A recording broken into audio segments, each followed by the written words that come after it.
Welcome back, everybody. Today I've got something that I've been kind of eyeing for a while and just haven't really had a chance to get my hands on one. And thanks to Genie, I do have one now. This is the Prisma Plus LED strip, as well as the extension kit that goes with it. So this is a total of about, I want to say it's 5 meters total of LED strips. And these basically work with everything. I don't see a HomeKit sticker on them, but they do work with Google Assistant. They do work with Alexa. They actually work with Cortana, which is kind of weird to see these days. And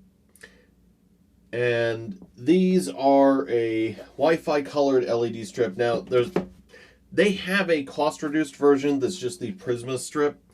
But the Prisma Plus specifically is RGBWW. So there's a little bit more functionality here on that. And I mentioned these are from Genie. Now, some of their products are available at Harbor Freight at this point. And that's actually how they ended up on my radar. I thought this was a house brand for Harbor Freight. It's not. They're an independent retailer who is going to be using Harbor Freight for distribution here in the U.S. And I will link both the Harbor Freight website and Amazon for these in the description. And part of the reason I'm going to do that is it may actually be cheaper to get these from Harbor Freight. Plus, they're available same day. All right, so real quick, now that I'm done cutting the tape, Apple Store, Google Play, Alexa, Google Assistant, Cortana, no hub required. They're Wi-Fi based. So this is the Plus LED strip. All right, as I was saying, so this is the Prisma Plus strip. We've got all the tape cut. We'll open it in just a second. You've got Wi-Fi control and sharing. It is designed to be weather resistant. It's got IP44 weatherproofing. Color controllable. You can cut it. There'll be marks. I'll show you where it can be cut. No hub required. Apps on App Store and Google Play. And we've got Assistant, Alexa, and Cortana support on the box. I would be surprised if it doesn't work with HomeKit, but Apple is picky, to say the least. All right, so the packaging, there we go, is almost designed to keep you out of the product. Let's pop this open. So we get a couple of booklets. Here's a voice control guide, which is just instructions on, what typical commands it should respond to with Google Home, how to set it up with Google Home, Amazon Assistant, and the Cortana is in here, which I thought Microsoft killed, but maybe not. All right, so I shouldn't say I thought Microsoft killed Cortana. I thought Cortana was kind of bowing out of the home automation race. So we get a couple of things in here. There's our AC adapter. This is 12 volts, 1 amp. And that connects to this little control box, which, I wonder what's in it. Looks like it should just kind of pop open.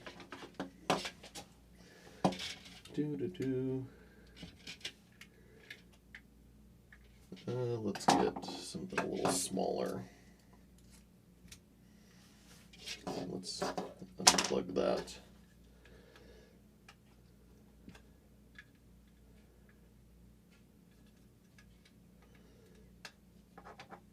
Is that unplugged? No, I think that's soldered there. All right, so here's our little control board for it. And it looks like we've got,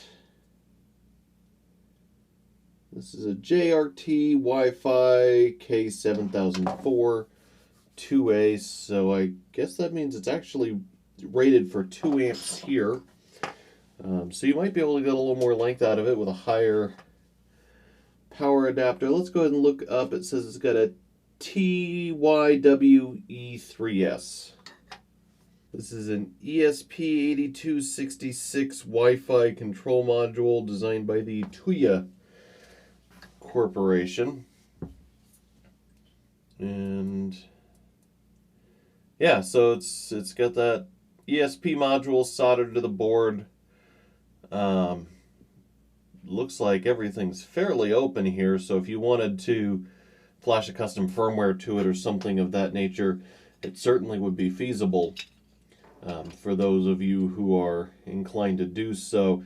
Looks like the module itself is fairly well documented at a glance, and I'll include a link to its spec sheet there, and that just snaps right back together, so I like that. Even if you were going to roll your own, getting everything so nicely packaged is an advantage here in Genie's favor. And then out of the box we've got a couple of things as far as accessories. Some 3M adhesive, presumably that's for this little control box. Little of these locking snuggable foam pads. So depending on how you want to adhere this to something, it does have 3M self-adhesive backing. And then it comes with these pads, which you could use in a couple of places to secure it further, especially if it goes around a corner. There's a couple of screws to secure these pads to something that the adhesive doesn't work. And then we get this little adapter. It's basically a 6-pin header, and it matches up with the 6 female pins that are on the end of the LED strip. So there's 6 here, and there should be 6 on the far end as well. And basically, the idea is that if I wanted to join this strip and, there we go. Pull that back. So if I wanted to join this strip with a second set of LEDs, I could. And that's actually what this extension kit that they sell is. So let's go ahead and open up the extension kit.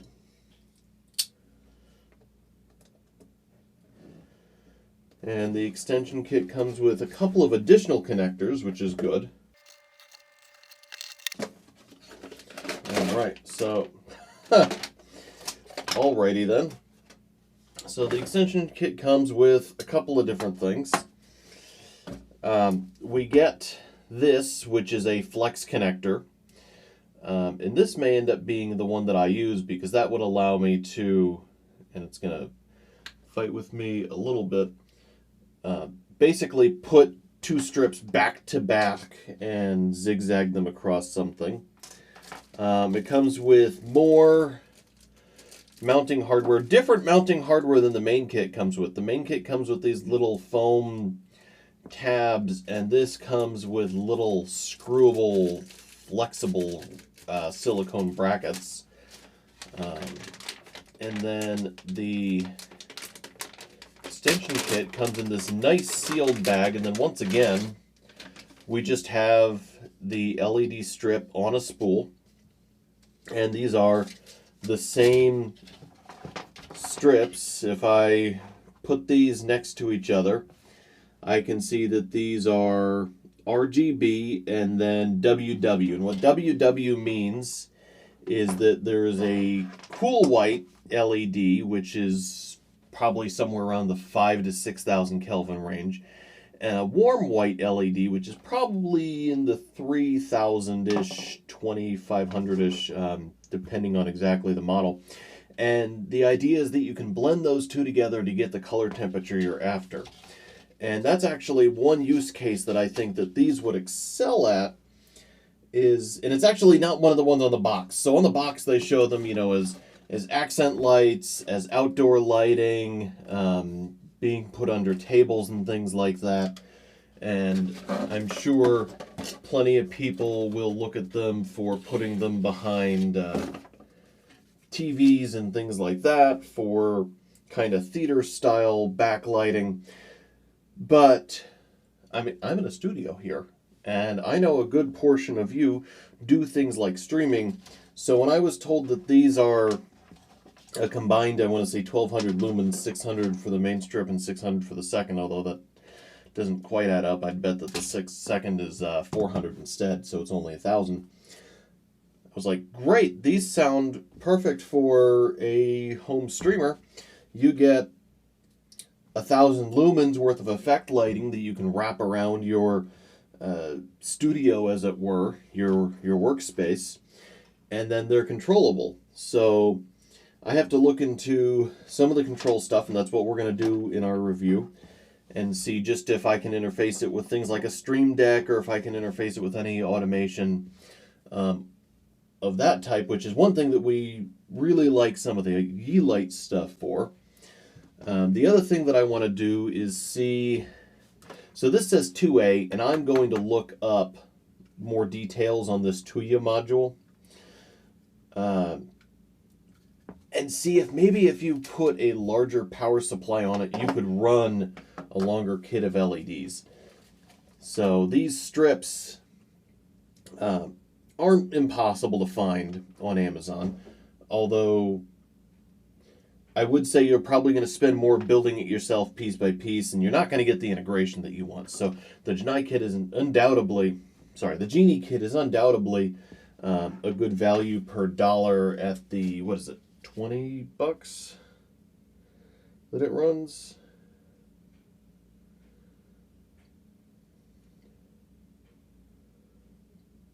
Yeah, so the Prisma Plus strip is $29. So it's not the cheapest LED strip, but it does come with a lot of integration into Google Home, into Cortana, into Alexa. You don't have to do that kind of stuff yourself. And it's a nice enclosure. I mean, you could 3D print one like that if you built your own, but you're going to not get some of the niceties that way. You know, all the soldering on this actually looks fairly good and is done under the silicone adhesive, which I've soldered LED strips like this before, and you can do it, but you're never going to get it to look as nice as whatever machine they use to do this in the factory by hand, which is something that I'm probably going to run into. Because another thing that I'd love to do with these is build an LED panel for my studio. Now that does bring me to one weakness that I was told they do have is, oh no, that is 1500 lumens. That says 1500 lumens. That says 1500 lumens. How can both strips be rated for 1500 lumens? We're going to have to measure that.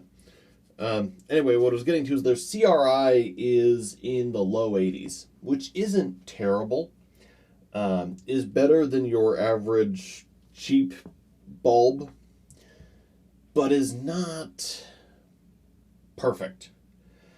Studio equipment, you usually see CRIs for the entry-level stuff in the low 90s, and then obviously you pay more, you get CRIs approaching 100, but never quite reaching it. And CRI, for those who are uninformed, is color rendering index, if I recall correctly. That is how accurately colors are rendered by the light compared to a reference, which I think the reference is natural sunlight. So basically, how accurate does your studio lighting reflect the same conditions you would get outside?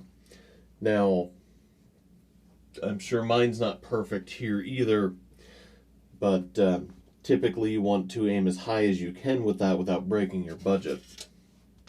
So, alright, so I am going to wrap this back up. And these look like tape spools almost. So I'm going to actually slide this in like that.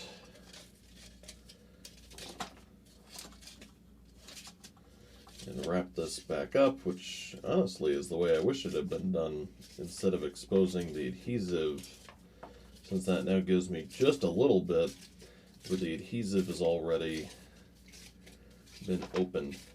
These do use a 3M adhesive, and I mentioned that they are WW. That is part of where the cost comes in.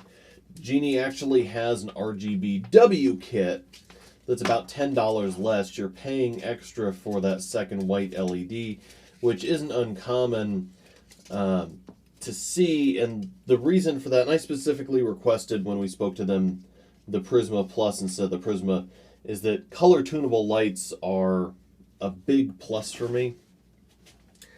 And I don't think, how do I want to phrase this? I would not normally encourage people to get the lights that are fixed color, because there are plenty of times when you want bright white, and then there are other times where you want more of an incandescent feel. And that's just the nature of having these smart bulbs, is that one of the features you can get is that adjustable light temperature. I personally use that style lighting in my bedroom. You know, I'll use warmer temperatures towards bedtime. I'll use pure whites in the morning when everybody's getting up. So, anyway, so we're going to look at some of the power, because this is only a 12 volt 1 amp brick. I think if I theoretically got a 12 volt 2 amp brick, I could run a longer series of LEDs on it. If I can get 5 meters on 1 amp, I theoretically should be able to get closer to 10 meters on 2. Obviously, DC voltage, you do get drops as the length increases. So I'm sure we don't actually get the full 10. One thing I do want to mention is that the couplers that were shipped with these aren't proprietary. You can buy these on Amazon. So if you wanted to, and one of the things I'm considering is making a panel with these LEDs. If you wanted to cut them into 1 foot sections and zigzag back and forth and make like a 12 by 12 1 foot square LED panel, you could. You just need either more flex connectors, or I think they make some that are 90 degrees. I don't recall seeing any 180s. So you'd need a pair of 90s, and you could go back and forth to your heart's content and have a color tunable, color controllable panel for like $50 after all was said and done. So that's all we have for the Prisma Plus today. Well, you know what? It's not much fun to look at it if I don't turn the thing on. I know this is only an unboxing and an intro, but let's power it on. There's that. There's that.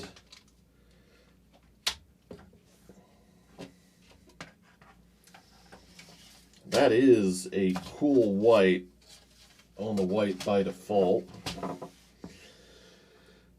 All right, so let's install the Genie app. All right, so we're installed, we're signed up, defaults to an add device. I'm going to tell it I want to add a strip. It's going to ask for my Wi-Fi password.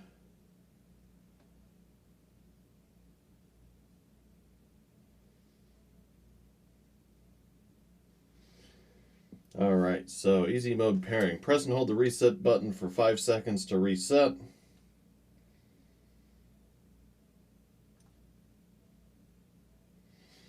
Now we're blinking. Yes, it's flashing quickly.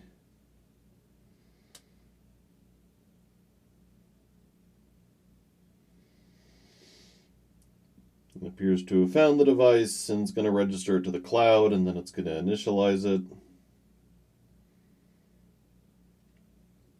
If I don't have a strong signal in my studio, which is just basically on the other side of the door from one of my access points, we've got other issues. All right, so brightness looks like defaulted to 1%. All right, so that is... Let's cut the studio lights for a second.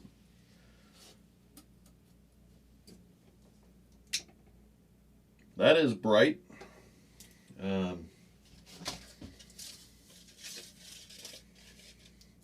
Not quite bright enough to replace my studio lighting, but not far off. So let's change the color temp. And this is actually, I understand why they did it this way. I don't necessarily like it. So the color temp is showing me a slider from all warm to cool. It's not giving me, let's cut the studio lighting again. It's not giving me a color temperature in kelvins, which is what I would really need for using this in like a studio environment. I need to know that this warm color or this cool color is 5,000 Kelvin. Because then I can calibrate my camera that way. Let's try some of the colors. So, alright, same thing here. So, crank the brightness up to 100%. Saturation is variable. So you can change that. And then color, once again, you can go through and pick your color on this. I wish instead of the selector sliding, the color wheel rotated under it. Okay, it looks like they did remove Cortana, so that's old packaging there. There's no third-party integration listed for Cortana here. So it can do different scenes. Here's a blinking scene. I can do a reading scene, which is gonna set that.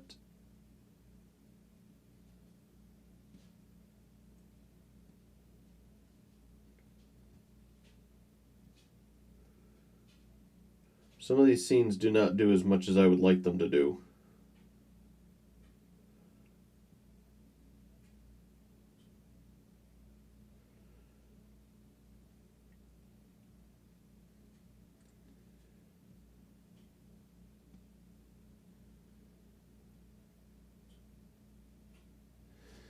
Alright, so we've got some pre-programmed scenes. We can add our own scenes, it looks like, as well. Yep, so I can add a scene here. I can add some automations. There's notifications for it going on and off. There's your profile. Overall, oh, and there's some scheduling here so you can have it come on at a certain time. Overall, fairly standard controls, pretty intuitive. A little bit different than I would have liked to see some of it done, but not the end of the world. So there it is. I'm going to send them some feedback that I would like to see the temperatures listed in the color section, because I don't know if this is 2400 Kelvin, 2700, 3200. I don't know, and not being able to calibrate your camera before you shoot means that you're doing color correction in post, which is honestly a headache. Been there, done that, costs a lot of time, and honestly, I don't think you guys have ever noticed any time I've done it. So, anyway, that's the strip. If I put the extension on it, there's not even a software options for saying, hey, you have an extension, so it doesn't really know how long the strip is. It just knows what it's sending down the line. So I might ask some questions and try a 2-amp power supply. We'll see. All right. So with that, first off, obviously, thank you to Genie for sending this in. This was sent in by the manufacturer for us to look at, and I do want to fully disclose that in this video. Next, I want to thank anyone who helps support Pocketables, either by using our Patreon or using our Amazon affiliate links. It is support like that that helps make videos like this possible. I want to thank Electrix for providing our opening and closing themes. And finally, thank you for watching.